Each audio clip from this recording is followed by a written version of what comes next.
Functions of placenta are. आपको placenta के function के बारे में बताना है। Option A, transmission of nutrients from mother to foetus. क्या प्लेसेंटा मदर और फीटस के बीच न्यूट्रिशन का ट्रांसपोर्ट करता है? Option B, barrier function. क्या प्लेसेंटा बैरियर फंक्शन की तरह काम करता है जिसके द्वारा मदर से हार्मफुल सब्सटेंसेस को बेबी में जाने से रोका जाता है? Option C, produces the hormone necessary to maintain the pregnancy. क्या प्लेसेंटा के द्वारा ऐसे हार्मोन्स का निर्माण किया जाता है जो कि प्रेगनेंसी को बनाए रखने के लिए आवश्यक हों? या फिर ऑप्शन डी, ये सभी प्लेसेंटा के फंक्शंस हैं। Choose your option and give your correct answer in the comment section. The right answer is option D. याद रखिएगा, यूट्रस में प्लेसेंटा बच्चे के अम्बिलिकस से अम्बिलिकल कॉर्ड द्वारा कनेक्टेड रहता है और इस प्लेसेंटा के द्वारा बच्चे के लिए आवश्यक सभी न्यूट्रिएंट्स पहुंचाए जाते हैं, ऑक्सीजन पहुंचाई जाती है और बेबी के बॉडी में बन रहे सभी वेस्ट प्रोडक्ट को इसी अम्बिलिकल के द्वारा, प्लेसेंटा के द्वारा मदर की बॉडी में लाकर एक्सक्रीट आउट किए जाते हैं। तो हम कह सकते हैं कि बच्चे और माँ के बीच न्यूट्रिशन का एक्सचेंज या ट्रांसमिशन इसी प्लेसेंटा और अम्बिलिकल कॉर्ड द्वारा किया जाता है। साथ ही साथ प्लेसेंटा से इम्यूनोग्लोबुलिन जी नाम की एंटी बॉडी जो है क्रॉस करके बच्चे तक पहुंचती है, वो बच्चे की इम्यूनिटी को मजबूत करती है। So this is the important things that can be asked in upcoming exams. Question number 2, digoxin is stopped in children if the heart rate is below। किसी बच्चे को आप डिगॉक्सिन ड्रग देने जा रहे हैं। इस दवा को देने से पहले आप बच्चे की हार्ट रेट को चेक करते हैं, जो कि जरूरी प्रोटोकॉल का हिस्सा है। अगर बच्चे की हार्ट रेट कितने से कम मिले तो आप डिगॉक्सिन नहीं देंगे। 110, 100, 90 या फिर 80। The right answer is option D। याद रखिएगा, अगर किसी बच्चे में हार्ट रेट 80 से कम है, 80 बीट्स पर मिनट से कम है, तो इस बच्चे को आप डिगॉक्सिन ड्रग नहीं देंगे। डिगॉक्सिन एक बहुत ही इंपॉर्टेंट मेडिसिन है जो कि आपके हार्ट के कॉन्ट्रैक्शंस को पावरफुल बनाती है और हार्ट रेट को कम करती है। याद रखिएगा, अगर किसी अडल्ट को आप डिगॉक्सिन ड्रग देने जा रहे हैं तो उसमें यदि हार्ट रेट 60 या इससे कम है तो डिगॉक्सिन नहीं देंगे। चाइल्ड के केस में 70 बीट से कम हार्ट रेट होने पर डिगॉक्सिन नहीं दी जाएगी और इन्फेंट में 90 बीट्स पर मिनट से कम हार्ट रेट होने पर डिगॉक्सिन नहीं दी जाएगी।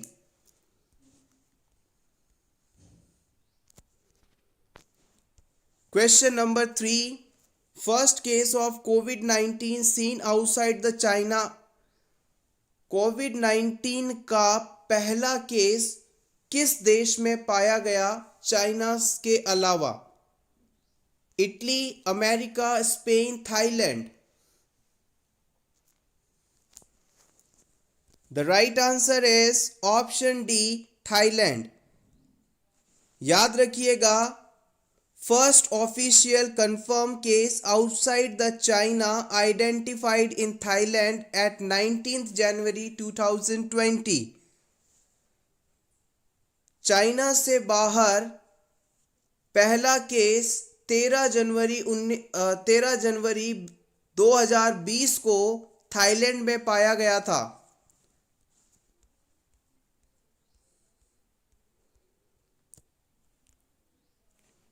Question number 4, highly heat resistant vaccine is.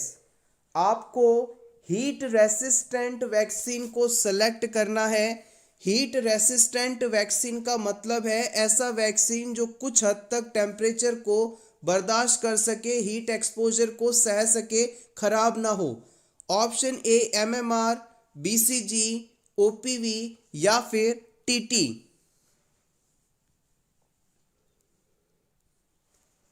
The right answer is option D. Tetanus toxoid जो है हीट रेसिस्टेंट वैक्सीन है। और यदि आपसे पूछ लिया जाता हीट सेंसिटिव वैक्सीन कौन सा है तो आप बताएंगे OPV, ओरल पोलियो वैक्सीन। यानी इस वैक्सीन को यदि थोड़ा भी टेम्परेचर एक्सपोजर मिले तो ये खराब हो सकते हैं। Question number 5, first sign of neonatal tetanus is. किसी नियोनेट में टिटनेस का फर्स्ट साइन आपको बताना है। Lockjaw, unable to suck, raised eyebrow, draw lips.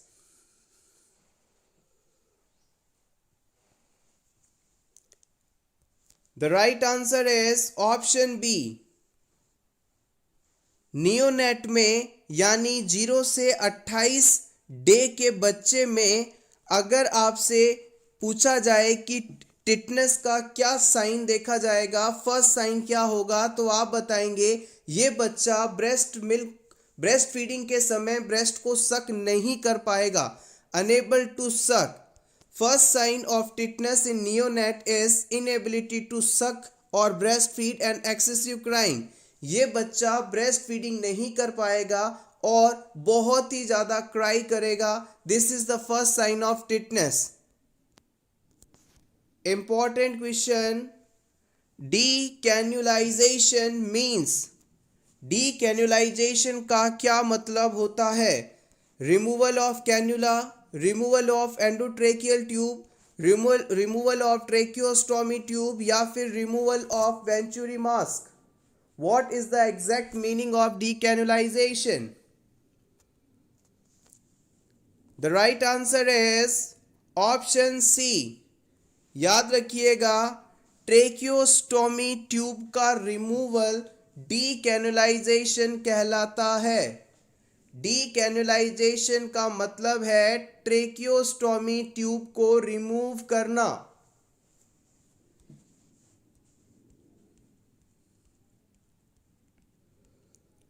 Question number 7, 1 ounce is equals to. 1 ounce किसके बराबर होता है? 50 ग्राम्स, 30 ग्राम्स, 15 ग्राम्स या 45 ग्राम्स।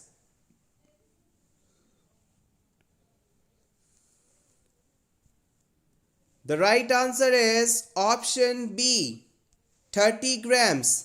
याद रखिएगा 1 ounce जो है वो 30 ग्राम्स के इक्वल माना जाता है। और अगर आपसे एग्जाम में एग्जैक्ट वैल्यू पूछी जाए तो आप बताएंगे 28.35 ग्राम्स। या फिर आप इसे ऐसे भी कह सकते हैं कि 1 ounce जो है 2 टेबल स्पून के बराबर होता है, बिकॉज 1 टेबल स्पून जो है करीब 15 ml के बराबर होता है। और याद रखिएगा 1 टी स्पून यानी छोटा चम्मच जो होता है वो 5 ml के बराबर होता है। ये कुछ बेसिक मेजरमेंट्स हैं जो कि आपको आने चाहिए।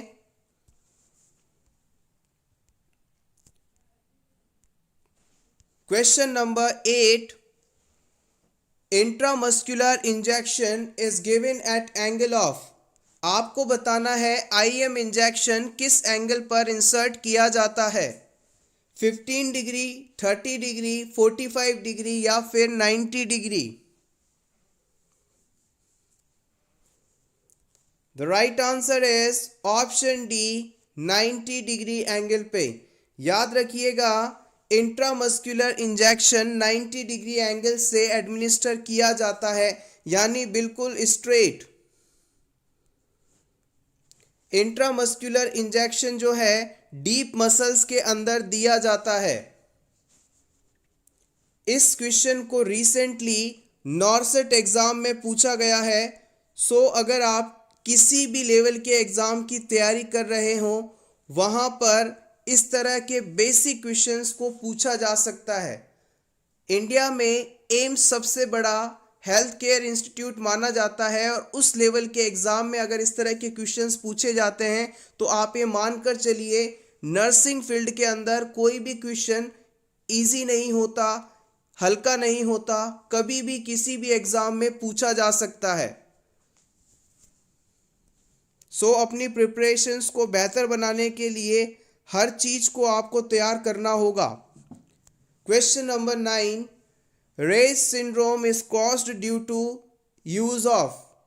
आपको बताना है रेज सिंड्रोम जो डिजीज़ है ये किसकी वजह से होता है। रेज सिंड्रोम का कारण है पैरासीटामोल, एस्प्रिन, आइब्यूप्रोफेन या फिर मैनिटोल।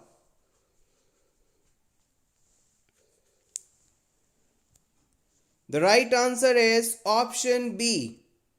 याद रखिएगा, जब किसी बच्चे को हम वायरल इलनेस होने पर एज अ ट्रीटमेंट एस्प्रिन देते हैं तो उसके बाद रेज सिंड्रोम होने की संभावना बढ़ जाती है। Use of aspirin known to increase the risk of Ray's syndrome used during the viral illness। Aspirin को आप सैलिसाइलेट के नाम से भी जानते हैं। Question number 10, prevent foreign body aspiration in stoma covers the stoma by। किसी पेशेंट पे मान लीजिए बॉडी में किसी जगह पर ओपनिंग बनी हुई है या यूं कह सकते हैं हम कि कोलोस्टोमी की गई है। इस कोलोस्टोमी में कोई फॉरेन बॉडी एस्पायरेट ना हो जाए, इसके अंदर ना चले जाए, इसे प्रिवेंट करने के लिए आप इस स्टोमा को किसके द्वारा कवर करेंगे। Option A 2x2 gauze piece से, option B filter wet gauze piece से, option 3 filter dry gauze piece से या फिर वैसलीन गॉज पीस से। स्टोमा को कवर करना है ताकि इसके अंदर कोई बाहरी तत्व ना चला जाए, तो इसे किससे कवर करना प्रिफर करेंगे आप। The right answer is option B. हम इस स्टोमा को ओपनिंग को हमेशा वेट गॉज पीस से प्रिवेंट करेंगे। वेट गॉज पीस को इस्तेमाल करने का रीज़न है कि ये म्यूकोजल मेम्ब्रेन को ड्राई होने से रोकेगा। Option B correct here. Question number 11, contraindication of electroconvulsive therapy. आपको बताना है कि इन चारों कंडीशंस में से किस कंडीशन के होने पर पेशेंट को हम ईसीटी नहीं दे सकते। Option A MI, option B severe hypertension, option C raised intracranial pressure या फिर option D all of the above.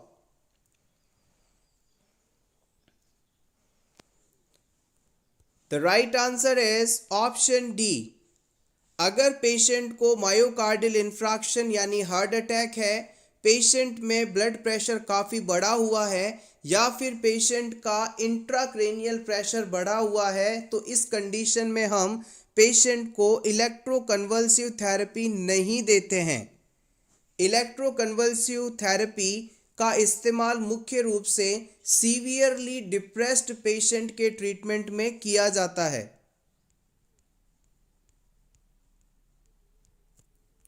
Question number 12, the adolescent girl daily requirement of protein is. Adolescent girl में प्रतिदिन कितना protein requirement होता है। 40 to 45 grams, 45 to 60 grams, 30 to 45 grams या 50 to 60 grams. The right answer is option B. 45 to 60 grams is a daily requirement of protein for adolescent girl. Question number 13, Gambusia fish is used as the mosquito control measure in which disease? Gambusia fish का इस्तेमाल करके हम किस disease के mosquito transmission को रोकते हैं? Dengue, filaria, malaria, chikungunya. किस डिजीज को ट्रांसमिट करने वाले मॉस्किटो को गैम्बूशिया फिश द्वारा कंट्रोल किया जा सकता है? The right answer is option C. Malaria disease का ट्रांसमिशन फीमेल एनाफ्लिस मॉस्किटो द्वारा होता है और इस मॉस्किटो की ब्रीडिंग साइट यानी डर्टी वाटर प्लेसेस पर इस फिश को छोड़ दिया जाता है। ये फिश इनके लार्वा को ईट करके डिस्ट्रॉय कर देती है और फिर इन मॉस्किटो की ब्रीडिंग नहीं हो पाती। तो हम कह सकते हैं गैम्बूशिया फिश का इस्तेमाल मलेरिया के ट्रांसमिशन को रोकने के लिए किया जाता है। Question number 14, which position is used for intubation? Intubate करने के लिए कौन सी पोजीशन इस्तेमाल की जाती है? इंट्यूबेट करने का मतलब है पेशेंट को एंडोट्रेकियल ट्यूब लगाना। Option A rose position, option B supine position, option C Sims lateral, option D sniffing position.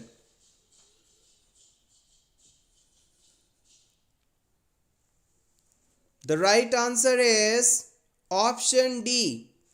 याद रखिएगा, स्निफिंग पोजीशन का इस्तेमाल करते हुए हम पेशेंट को इंट्यूबेट कर सकते हैं। आइए इसके बारे में जान लें। इंपॉर्टेंट पोजीशन है, इंपॉर्टेंट क्वेश्चन है। The sniffing position, a combination of flexion of neck and extension of head, is considered to be suitable for the performance of endotracheal intubation. Patient में एंडोट्रेकियल ट्यूब लगाते समय patient के head को extend किया जाता है और नेक को फ्लेक्स रखा जाता है।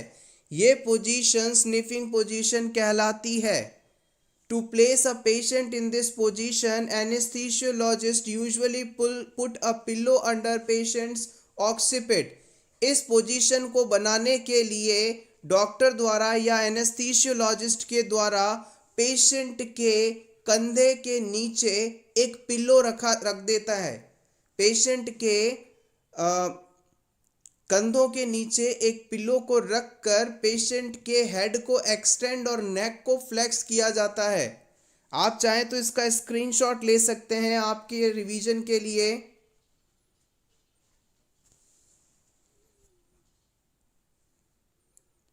Question number 15, the newborn maturity rating is done using. किसी न्यूबॉर्न बेबी में मैच्योरिटी कितनी है इसे असेस करने के लिए कौन सा स्कोर यूज किया जाता है? Apgar score, Ballard score, calendar score या फिर oleander score?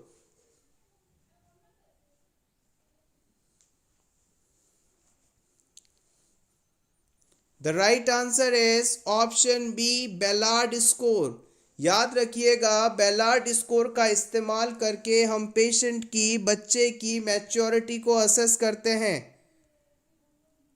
Question number 16, the transportation system of our body is. हमारी बॉडी में ट्रांसपोर्टेशन सिस्टम के नाम से किसे जाना जाता है? एंडोक्राइन, इंटेग्यूमेट्री, कार्डियोवैस्कुलर या यूरिनरी?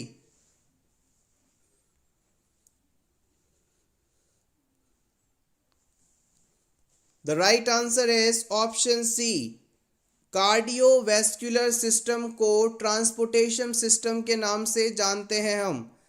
हमारा हार्ट और इससे जुड़ी ब्लड वेसल्स बॉडी ऑर्गन्स तक ब्लड को पहुंचाती हैं और फिर यहाँ बॉडी ऑर्गन से ब्लड को लंग्स तक लेकर आती हैं और वापस फिर हार्ट तक इस ब्लड को पहुंचाती हैं।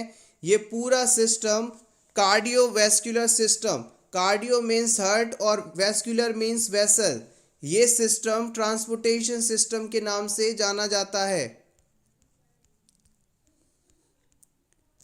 क्वेश्चन नंबर 17, वेक्टर ऑफ काला अज़ार इज, काला अज़ार डिजीज को ट्रांसमिट करने के लिए रिस्पॉन्सिबल वेक्टर का नाम बताना है आपको। Option A Culex mosquito, option B sand fly, option C Anopheles mosquito या फिर Aedes mosquito.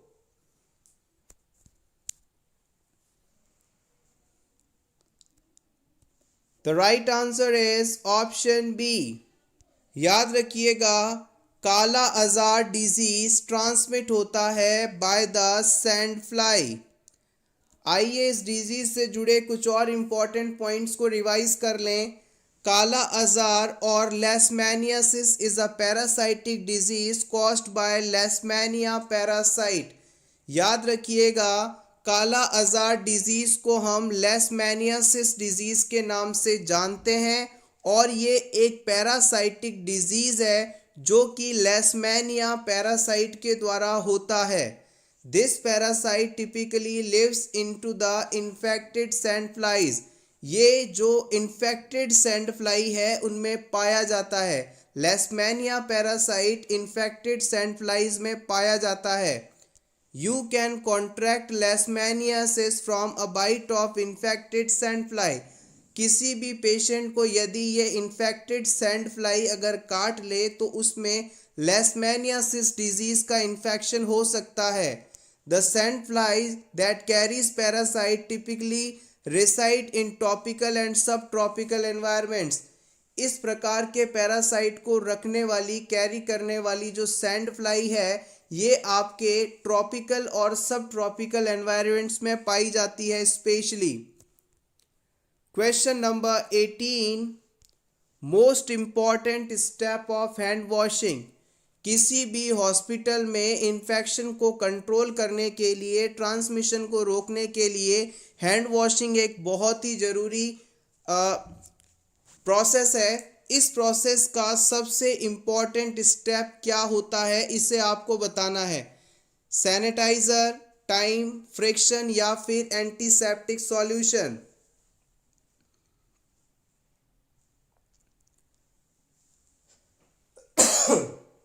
Excuse me. The right answer is option C. It is friction. It is friction. Friction का मतलब होता है रबिंग या घर्षण।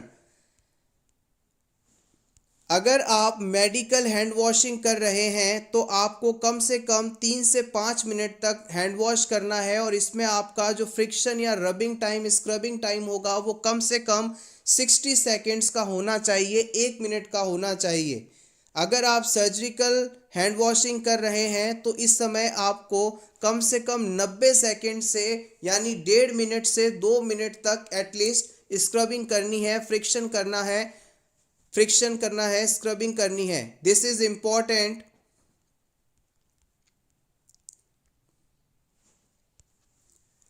क्वेश्चन नंबर 19, कोर्साकॉफ साइकोसिस is due to deficiency of. किस विटामिन की कमी के कारण कोर्साकॉफ साइकोसिस हो सकती है? Vitamin A, vitamin B1, vitamin B3, vitamin B2।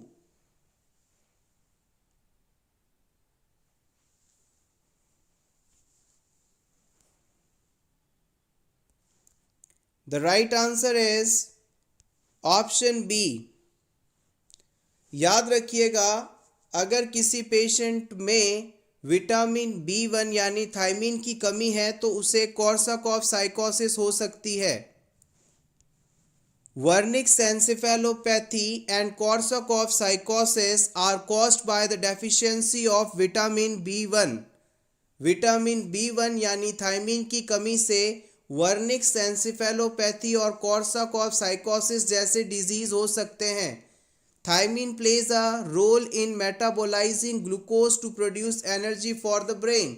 याद रखिएगा, विटामिन B1 यानी थायमीन जो है ये हमारे ब्रेन के लिए एनर्जी सोर्स यानी ग्लूकोज के निर्माण में बहुत ही उपयोगी होता है। Question number 21, polio vaccine can be stored at 2 degree centigrade to 8 degree centigrade for how much time? Polio vaccine को 2 से 8 डिग्री सेंटीग्रेड पर स्टोर किया जाता है, ये बात हम जानते हैं। लेकिन आपको बताना है इस टेम्परेचर पर हम कितने समय तक इस वैक्सीन को स्टोर कर सकते हैं। 30 डेज, 60 डेज, 120 डेज या फिर 180 days.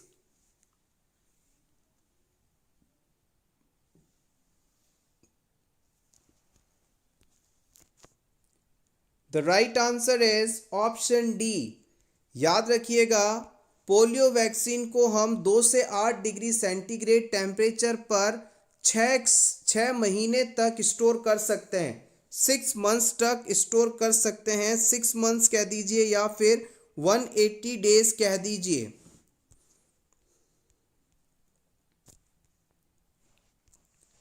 Question number 22, below level of 20,000 platelets, most common site of bleeding.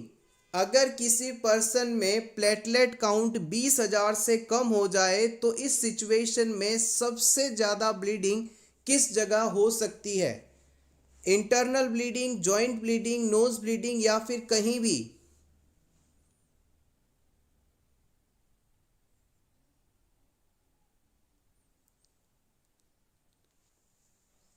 The right answer is option सी।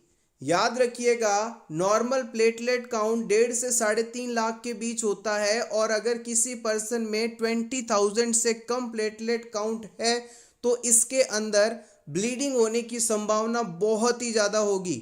और इस सिचुएशन में most common site of bleeding के रूप में नोज ब्लीडिंग देखी जाएगी।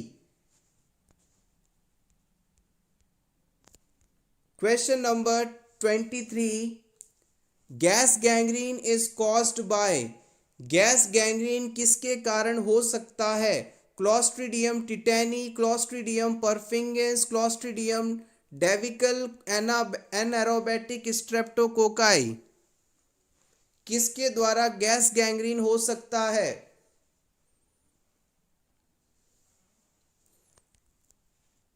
The right answer is option B, Clostridium perfringens. Gas gangrene disease mainly exam point of view से 2 important causative organism से होता है, ऐसा बार बार पूछा जाता है, जिनमें क्लॉस्ट्रीडियम परफिंगेंस और क्लॉस्ट्रीडियम वेल्ची दोनों ही इंपॉर्टेंट हैं। आप चाहें तो इसका स्क्रीनशॉट ले सकते हैं।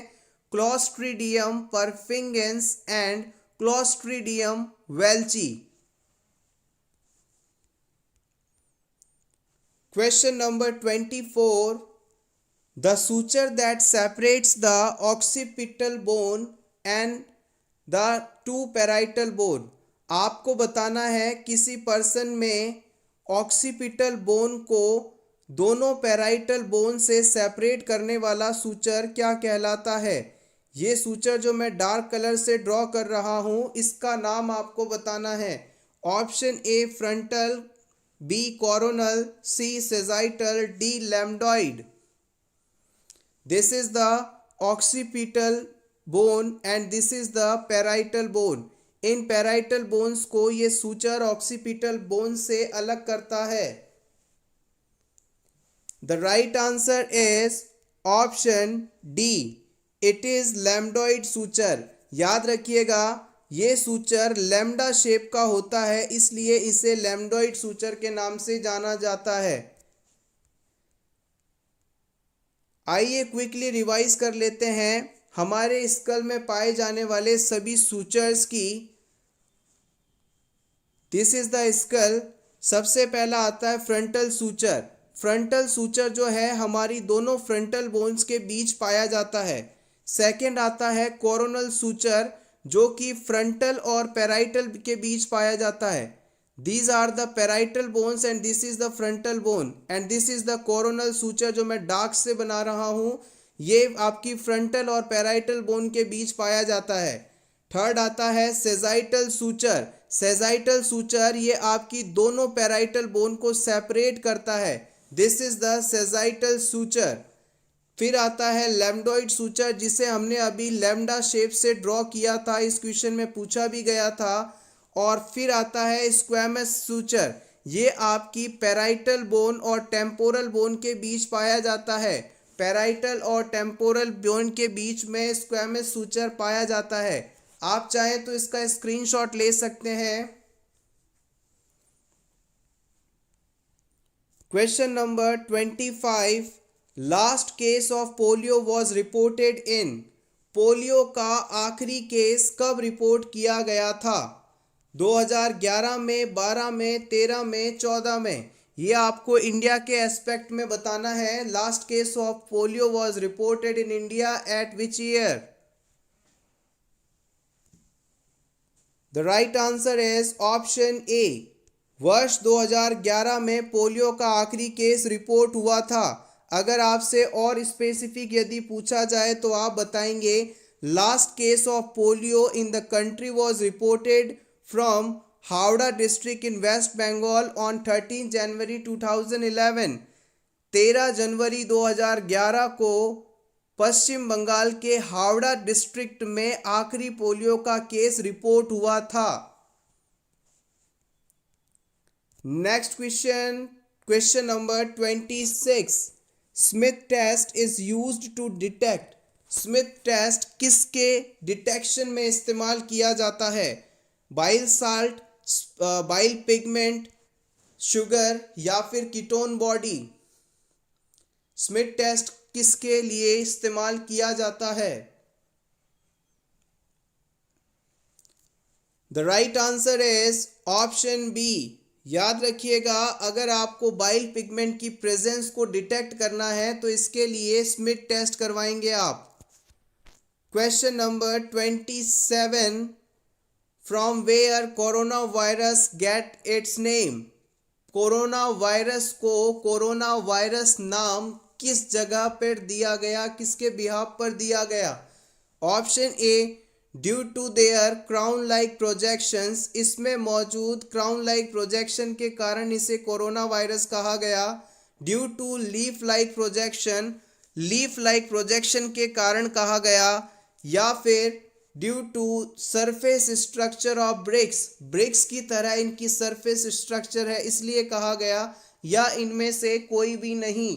किस वजह से कोरोना वायरस नाम दिया गया है? The right answer is option A, due to crown like projection. याद रखिएगा, कोरोना जो शब्द का मतलब होता है उसके बिहाफ पर ही हमने इसका नाम दिया है। Due to their crown like projections on the surface corona virus got their name. ये जो वायरस है इसकी सतह पर क्राउन की तरह प्रोजेक्शन निकले रहते हैं। जैसे आपने देखा होगा किसी राजा को ताज पहनाया जाता है या मिस यूनिवर्स, मिस इंडिया का ताज पहनाया जाता है तो उस पर इस प्रकार से स्पाइक्स निकले होते हैं। तो इसी बिहाफ पर कोरोना वायरस की भी कुछ स्ट्रक्चर होती है, इसलिए इसे हम कोरोना वायरस नाम देते हैं। कोरोना शब्द का मतलब होता है ताज की तरह, crown like structure. The virus resembles a crown when viewed under the electron microscope. Electron microscope से अगर आप इसे देखेंगे तो ये एक ताज की तरह दिखाई देगा। Corona in Latin means hollow और क्राउन। लैटिन भाषा में इसका एग्जैक्ट मीनिंग ही हॉलो या फिर क्राउन होता है। आप गौर कीजिएगा, हमारे हार्ट को ब्लड सप्लाई पहुंचाती है कोरोनरी आर्टरी। इसका नाम भी इसी बिहाफ पर दिया गया है क्योंकि ये हार्ट को चारों तरफ से क्राउन लाइक कवर करती है। This is called coronary artery.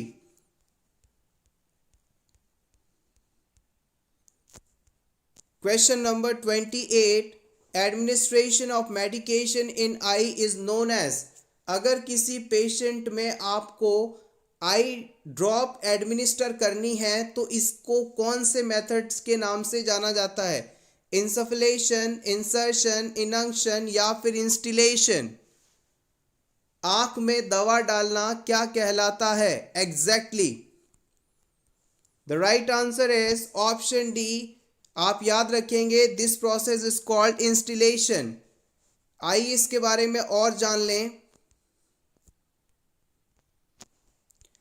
Option में सबसे पहले दिया गया था इंस्टिलेशन। इंस्टिलेशन शब्द का मतलब है medication given by a dropper in a cavity such as eye medication. अगर किसी भी पेशेंट में आप बॉडी कैविटी की अंदर किसी मेडिसिन को ड्रॉपर की मदद से डाल रहे हैं, ड्रॉप बाय ड्रॉप डाल रहे हैं, तो ये मेथड इंस्टिलेशन कहलाता है। इस मेथड के थ्रू आप ईयर ड्रॉप या आई ड्रॉप डालते हैं। सेकंड आता है inunction. Medication given by friction such as diclofenac और एनिलोशन। अगर किसी पेशेंट में आप स्किन के ऊपर मेडिसिन को रब करके लगा रहे हैं, रगड़ कर लगा रहे हैं, मालिश कर रहे हैं, फ्रिक्शन कर रहे हैं, तो ये तरीका इनंक्शन कहलाता है। इसके एग्जाम्पल की यदि बात करें तो किसी पेशेंट को कोई चोट लग गई है पैर में और आप उस पर डाइक्लोफिनेक ट्यूब से मालिश कर रहे हैं ताकि उसे आराम आ जाए, तो ये मालिश करने का मेथड ही इनंक्शन के नाम से जाना जाता है। नेक्स्ट हम बात करते हैं इंसर्शन की। Solid drugs administer into body cavities like suppositories, rectal और वेजाइना। बॉडी कैविटी में सॉलिड ड्रग को रखना, प्लेस करना, इंसर्ट करना इंसर्शन मेथड कहलाता है। जैसे कि रेक्टल और वेजाइनल कैविटी में मेडिसिन को इंसर्ट करना। नेक्स्ट इंपॉर्टेंट आता है insufflation. Application of vapour, air, powder form of drugs over wound और body cavity like CO2 inflation.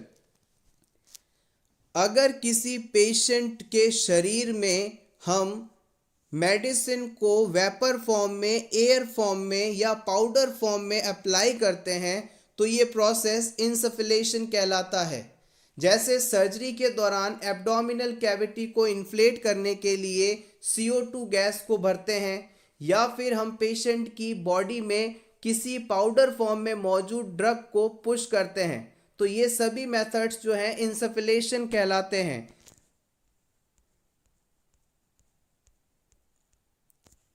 Question number 29, national nutritional policy came.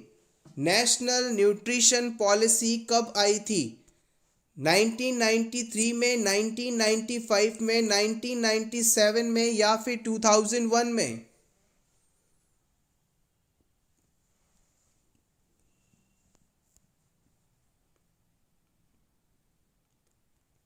Option A correct, 1993 में। National nutritional policy adopted by the government in 1993. Question number 30, main reservoir of the circulatory blood. Circulation में circulatory blood के लिए main reservoir किसे माना जाता है? Reservoir का मतलब होता है ऐसा ऑर्गन जो उसे होल्ड करके रखता है, अपने अंदर रखता है। आर्टरीज, वेन, कैपिलरीज या फिर लेफ्ट वेंट्रिकल?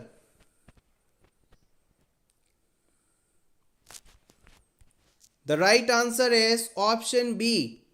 अगर आपसे सर्कुलेटरी ब्लड का रिजर्वर पूछा जाए तो आप कहेंगे वेन्स। अगर आपसे यूरिन का रिजर्वर पूछा जाए तो आप कहेंगे यूरिनरी ब्लैडर। आप अगर फूड के लिए रिजर्वर पूछें तो आप कहेंगे स्टमक।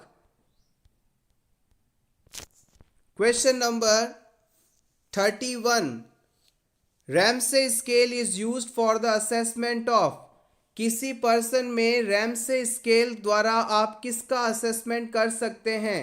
एंजियस पेशेंट का, सिडेशन का, अराउजल का या फिर पेन का? किसके असेसमेंट में ये स्केल हेल्पफुल है? The right answer is option B. याद रखिएगा, किसी भी पर्सन में सिडेशन कितना है इस चीज के असेसमेंट के लिए रैमसे स्केल का इस्तेमाल किया जाता है। Question number 32, most sensitive marker of the body iron store. हमारी बॉडी में कितना आयरन स्टोर्ड है, इस चीज को यदि आपको पता लगाना हो तो कौन सा मार्कर टेस्ट करवाएंगे आप? Option A serum total iron binding capacity, option B serum iron, option C serum ferritin, option D serum transferrin. The right answer is option C. यहाँ पर हम सीरम फेरेटिन का इस्तेमाल करेंगे। आइए जानते हैं इसके बारे में। Serum ferritin and sustainable iron is tissue store are the most sensitive laboratory indicators of mild iron deficiency and are particularly useful in differentiating iron deficiency from anemia of chronic disorders। देखिएगा, अगर आपको किसी patient में ये confirm करना हो कि उसे आयरन डेफिशिएंसी एनीमिया है या फिर किसी क्रॉनिक डिजीज की वजह से एनीमिया है, तो इस चीज़ के कंफर्मेशन के लिए आप उसकी बॉडी में मौजूद टोटल अमाउंट ऑफ आयरन को असेस करेंगे और इस असेसमेंट के लिए आप सीरम फेरेटिन टेस्ट करवाते हैं। अगर पेशेंट में सीरम फेरेटिन का लेवल नॉर्मल है तो इसका मतलब है कि पेशेंट को जो एनीमिया है वो किसी और क्रॉनिक डिजीज़ की वजह से है, उसमें कॉज डिफरेंट हो सकता है। लेकिन अगर सीरम फेरेटिन की मात्रा कम है तो इसका मतलब है आयरन डेफिशिएंसी की वजह से पेशेंट को एनीमिया हुआ है। आप चाहें तो इसका स्क्रीनशॉट ले सकते हैं। Important question number 33, serum sodium level. आपको सोडियम का नॉर्मल लेवल बताना है। 135 to 145, 3.5 to 5.5, 8 to 10 और 109 to 130।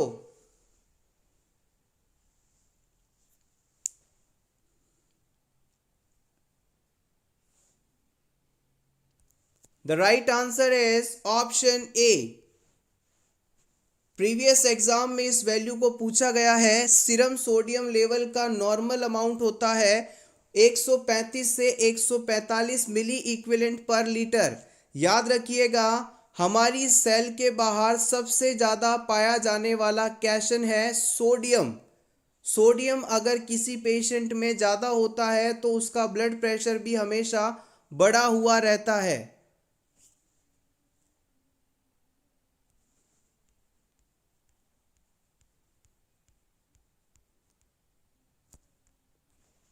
Question number 34, blood pressure is measured by. Blood pressure को मेजर करने के लिए आप किस इक्विपमेंट का इस्तेमाल करेंगे? नैनोमीटर, स्पाइग्मोमैनोमीटर, बैरोमीटर या फिर calorimeter?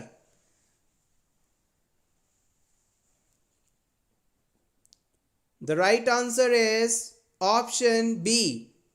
स्पाइग्मोमैनोमीटर is used for the measurement of blood pressure. BP instrument यानी स्पाइग्मोमैनोमीटर।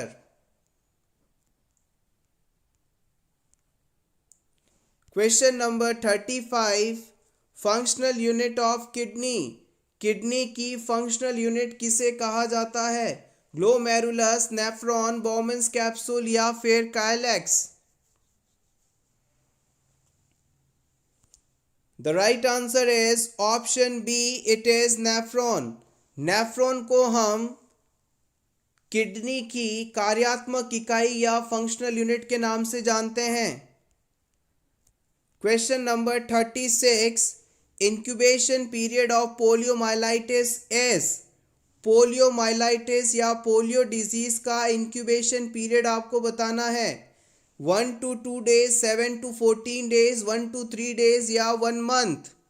इंक्यूबेशन पीरियड का मतलब होता है पेशेंट की बॉडी में कॉज का आना और इस कॉज के द्वारा पहला साइन एंड सिम्टम डेवलप करना। कॉज के बॉडी में आने से लेकर पहले साइन एंड सिम्टम के अपीयर होने तक का समय इंक्यूबेशन पीरियड कहलाता है और पोलियो डिजीज के लिए इंक्यूबेशन पीरियड माना जाता है 7 to 14 days। Option B is correct here. Question number 37, most common cause of blindness in India. भारत में ब्लाइंडनेस का सबसे बड़ा कारण क्या है? कैटरेक्ट, ग्लूकोमा, रिफ्रैक्टिव एरर या conjunctivitis?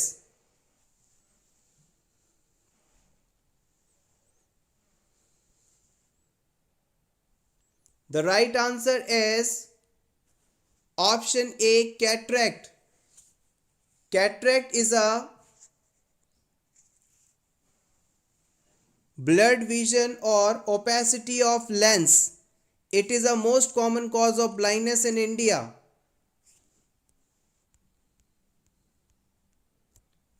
Question number 38. Which drug used to kept in mind giving MgSO4 to client?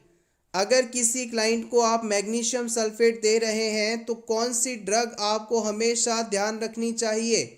Protamine sulphate, calcium gluconate, naloxone या सोडियम बाइकार्बोनेट? बेसिकली आपसे यहाँ पर MgSO4 का एंटीडोट पूछा जा रहा है। The right answer is option B. MgSO4 की पॉइजनिंग या टॉक्सिसिटी होने पर calcium gluconate as a antidote इस्तेमाल किया जाता है। याद रखिएगा, प्रेगनेंसी के दौरान वुमेन अगर प्री एक्लेम्प्टिक है, वो एक्लेम्शिया में ना कन्वर्ट हो जाए, उसमें सीजर्स ना आए, इस चीज़ के प्रिवेंशन के लिए MgSO4 दिया जाता है। और इसकी अगर टॉक्सिसिटी हो जाए तो वहाँ पर calcium gluconate as a treatment इस्तेमाल करते हैं। Question number 39. The total number of chromosomes in each mature germ cell? किसी मैच्योर जर्म सेल में टोटल कितने क्रोमोसोम्स होते हैं? 23, 24, 46 या 48? बेसिक है बट इंपॉर्टेंट है। Option C correct. There is total 46 chromosomes. Question number 40. Which agent is responsible for the infantile diarrhoea? किसी 1 साल से कम उम्र के बच्चे में डायरिया के लिए सबसे कॉमन कॉज कौन सा होता है? Rotavirus, Entamoeba histolytica, E coli या streptococci? The right answer is option A, rotavirus. याद रखिएगा, बच्चों में डायरिया का सबसे बड़ा कारण रोटावायरस को माना जाता है। रोटावायरस के प्रिवेंशन के लिए रोटावायरस वैक्सीन लगाई जाती हैं, दी जाती हैं। इसे हम ओरल रूट से एडमिनिस्टर करते हैं और इसकी डोज की बात करें तो 5 ड्रॉप्स इसकी डोज होती है। Next question. Goniometer is used for the assessment of? Goniometer का इस्तेमाल क्यों करते हैं? Auditory faculty, muscle strength, range of motion joints या विजुअल एक्यूटी? किस चीज़ के असेसमेंट में गोनियोमीटर इस्तेमाल किया जाता है? The right answer is option C. याद रखिएगा, range of motion of joint, किसी जॉइंट में कितनी मूवमेंट हो रही है, इस चीज को असेस करने के लिए गोनियोमीटर का इस्तेमाल किया जाता है। Next question important. Colour coding of oxygen cylinder? Oxygen cylinder की कलर कोडिंग बतानी है आपको। Black with white shoulders, green, light blue और ग्रे। हॉस्पिटल में किस कलर के सिलेंडर को देखकर आप ये बता देंगे कि इसमें ऑक्सीजन मौजूद है? इंपॉर्टेंट क्वेश्चन है, बेसिक क्वेश्चन है, आपको आना ही चाहिए। याद रखिएगा, हॉस्पिटल में मौजूद ऐसे सिलेंडर्स जो कि नीचे से तो ब्लैक हों, this portion is black, and इसका जो टॉप है वो वाइट हो, यानी ऊपर वाला इतना हिस्सा तो सफ़ेद कलर का होगा और नीचे पूरा काला होगा। तो इस प्रकार का, इस कलर का कोई सिलेंडर आप देखेंगे तो बताएंगे this is a oxygen cylinder. इसके अलावा एग्ज़ाम में कुछ और सिलेंडर कलर के बारे में पूछा जाता है, इसे भी रिवाइज कर लेते हैं। Nitrous oxide cylinder is blue in colour. अगर N2O का सिलेंडर आपसे पूछा जाए तो आप बताएंगे ब्लू इन कलर। ऑक्सीजन के बारे में हमने डिस्कस कर लिया, ब्लैक विथ वाइट। क्लोरीन का सिलेंडर येलो कलर का होगा, नाइट्रोजन का सिलेंडर ब्लैक कलर का होगा। आप चाहें तो स्क्रीनशॉट ले सकते हैं for your revision. Next question, question number 24. Lateral curvature of spine is called? अगर किसी क्लाइंट में स्पाइनल कॉर्ड ऐसे एस शेप की हो गई है, हल्की सी टेढ़ी मेढ़ी हो गई है, कर्वेचर आ गया है लेटरल साइड में, तो ये क्या कहलाएगा? काइफोसिस, लॉर्डोसिस, स्कॉलियोसिस या फिर पैक्टस इवेक्टम। प्रीवियस एग्जाम में इस क्वेश्चन को पूछा गया है, इंपॉर्टेंट है। The right answer is option C, इसे हम स्कॉलियोसिस के नाम से जानते हैं। याद रखिएगा, हमारी स्पाइनल कॉर्ड के अंदर 3 प्रकार की कर्वेचर्स डेवलप हो सकती हैं। सबसे पहले बात करें एंटीरियर कर्वेचर, यदि स्पाइनल कॉर्ड का ऊपर वाला हिस्सा आगे की तरफ ज़्यादा निकल जाए, झुक जाए, तो इस कंडीशन को लॉर्डोसिस कहते हैं। ये जनरली प्रेगनेंसी के दौरान देखने को मिलता है। अब बात करते हैं पोस्टीरियर कर्वेचर ऑफ स्पाइन। अगर किसी पेशेंट में जो स्पाइनल कॉर्ड है, स्पाइन जो है वो पीछे की तरफ इस प्रकार से ज़्यादा उभर जाए, तो ये कंडीशन काइफोसिस कहलाती है। हिंदी में इसे कुबड़ निकलना कह सकते हैं। और फाइनली यदि लेटरल यानी साइड्स के अंदर जो स्पाइनल कॉर्ड है वो मुड़ती है, तो इसे आप स्कॉलियोसिस के नाम से जानते हैं। Question number 45, Hansen disease is also known as.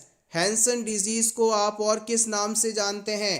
Zika infection, leprosy, chikungunya या फिर diphtheria. The right answer is option B. याद रखिएगा, हैंसन डिजीज लेप्रोसी को ही कहा जाता है। हैंसन नाम के पर्सन ने इसे सबसे पहले डिस्कवर किया था, इसलिए इसे हैंसन डिजीज के नाम से जाना जाता है। और जो लेप्रोसी है, इसका पॉजिटिव ऑर्गेनिज्म भी एग्जाम में पूछा जाता है, तो आप याद रखेंगे Mycobacterium leprae. Mycobacterium leprae is a causative organism of leprosy. It is a bacteria. Question number 46. Drug that contracts the pupil of the eye. Very important question. Previous exam में कई बार पूछा गया है। उस मेडिसिन को आप क्या नाम देंगे जो कि हमारे आई प्यूपिल को कॉन्ट्रैक्ट करवाती है, सिकोड़ देती है, कॉन्ट्रैक्ट करवाती है? मियोटिक, माइड्रियाट्रिक, लोजेंजेंस या फिर डेक्यूमिल्सेंट्स। आई प्यूपिल के कॉन्ट्रैक्शन के लिए इस्तेमाल की जाने वाली मेडिसिन को हम मियोटिक मेडिसिन के नाम से जानते हैं। Option A correct. याद रखिएगा, मियोटिक तो है कॉन्ट्रैक्शन करवाती हैं, और माइड्रियाट्रिक्स जो है आई प्यूपिल को डायलेट करवाती हैं, जिसका इस्तेमाल आई एग्जामिनेशन के दौरान काफ़ी किया जाता है। माइड्रियाट्रिक्स और मियोटिक में कन्फ्यूजन रहता है, तो इसे याद रखने का तरीका है, माइड्रियाट्रिक्स के अंदर डी आता है। माइड्रियाट्रिक्स की स्पेलिंग के अंदर डी आता है, डी फॉर डायलेशन से याद रखेंगे, और ऑपोजिट में मियोटिक हो जाएगा। होपफुली आपको ये अच्छा लगेगा कॉन्सेप्ट और याद भी रहेगा। फ्रेंड्स, अगर आपको आज के क्वेश्चंस अच्छे लग रहे हो तो प्लीज़ वीडियो को लाइक कर दीजिएगा। कुछ क्वेश्चंस रिमेनिंग रहे हैं, वीडियो कंप्लीट होने वाला है। Thank you. Question number 47, anti-D should be given following RH positive delivery within. अगर किसी RH नेगेटिव मदर में RH पॉजिटिव बेबी की बर्थ होती है, तो इस सिचुएशन में RH का जो एंटी-डी इंजेक्शन होता है वो कब लगाया जाता है, कितने समय में लगा देना चाहिए? 6 आवर में, 24 घंटे में, 72 आवर्स में या 7 दिनों में?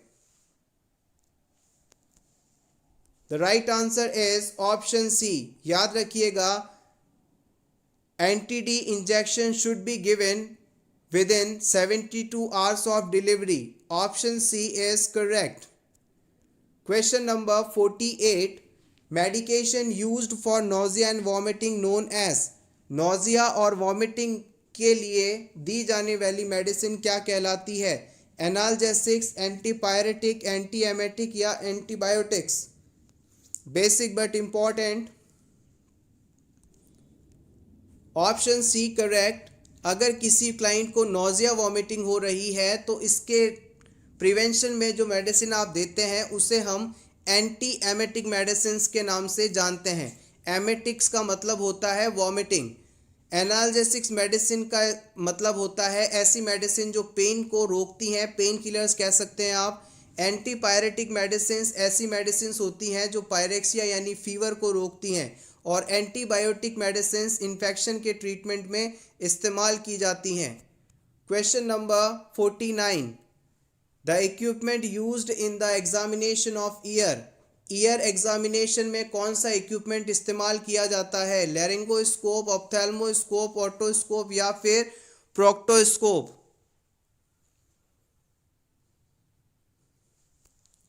The right answer is option C.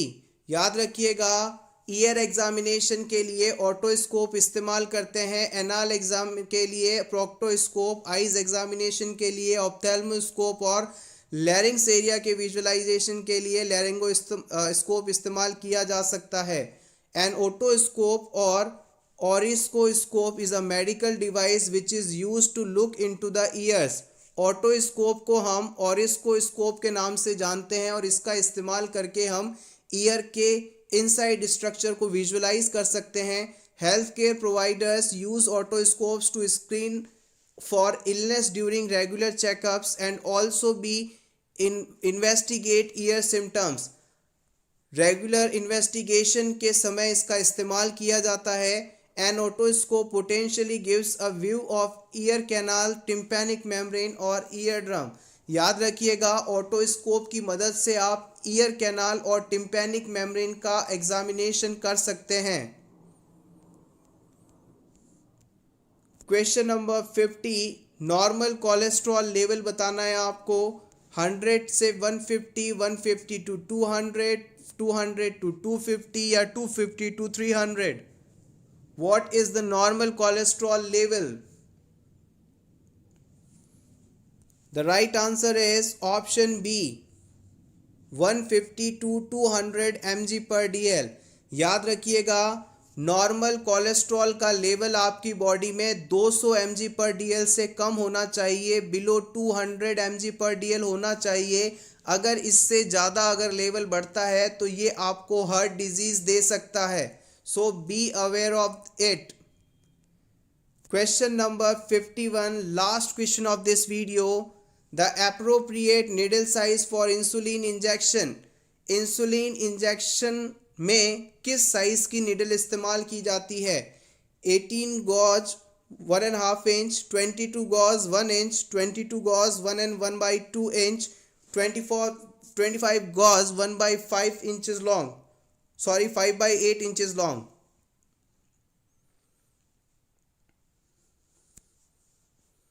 The right answer is option D। Insulin injection लगाने के लिए हम 25 गॉज निडल साइज का इस्तेमाल करेंगे जो कि 5/8 इंच लॉन्ग हो। होपफुली आपको ये इंफॉर्मेशन अच्छी लगी होगी। इसी के एडिशनल में आप एक चीज़ और देखिएगा, जो इंसुलिन सिरिंज आती है जिससे आप पेशेंट में इंसुलिन इंजेक्ट करते हैं, वो 2 प्रकार की हो सकती है। एक होती है 40 इंटरनेशनल यूनिट की सिरिंज और एक होती है 100 इंटरनेशनल यूनिट साइज़ की सिरिंज। इन दोनों के अंदर जो ये 40 IU साइज़ की सिरिंज होती है, इसका जो कैप होता है वो रेड कलर का होता है। इस प्रकार से आप इसे डिफ्रेंशिएट कर सकते हैं। Thank you so much everyone for watching this complete video. अगर आपको आज की क्लास अच्छी लगी हो तो प्लीज़ वीडियो को लाइक कर दीजिएगा और इसी तरह के और वीडियोस देखने के लिए for nurses preparation YouTube channel को ज़रूर सब्सक्राइब करें और for nurses preparation YouTube channel के टेलीग्राम चैनल को ज़रूर ज्वाइन करें। वहाँ पर आपकी प्रैक्टिस के लिए काफ़ी MCQs अवेलेबल हैं। Best of luck.